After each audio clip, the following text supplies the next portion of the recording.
Hello guys, তোমরা কেমন আছো? আশা করি খুব ভালো আছো, সুস্থ আছো। আমরা এখন মায়ের মন্দিরে চলে যাচ্ছি পুজো দিতে।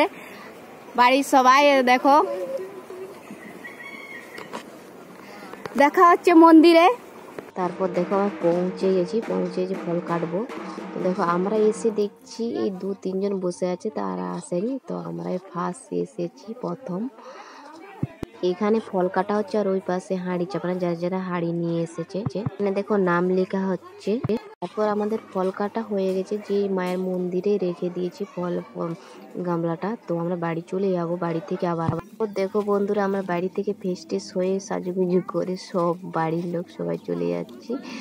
এখন দেখতে পাচ্ছ আমরা এখানে দেখো বাড়ি থেকে এসে আমরা বসে পড়েছি পুজো দেখতে, যে ওখানে পুজো হচ্ছে। তো জানো তো বন্ধুরা, একটা ঘটনা ঘটে গেছে।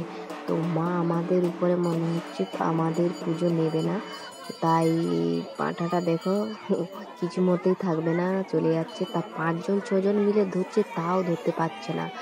এত ভাবছি যে মা শীতলা মা মনে হচ্ছে আমাদের উপরে রাগ করছে, ওই জন্য। দেখো এখানে যে পাঁঠা 3-4 জন মিলে পাঁঠাটা কাটছে, এত বড় পাঁঠা। কি বলতে বন্ধুরা, হয়ে গেছে। আমরা এখানে আমি তো ভয়ে তো এখানে বসে এত ভয় করছি। আমি তো বন্ধুরা আমার বাড়ি থেকে আসার আগে অর্ধেক পুজো হয়ে গেছে বন্ধুরা, শেয়ার করতে পারলাম না।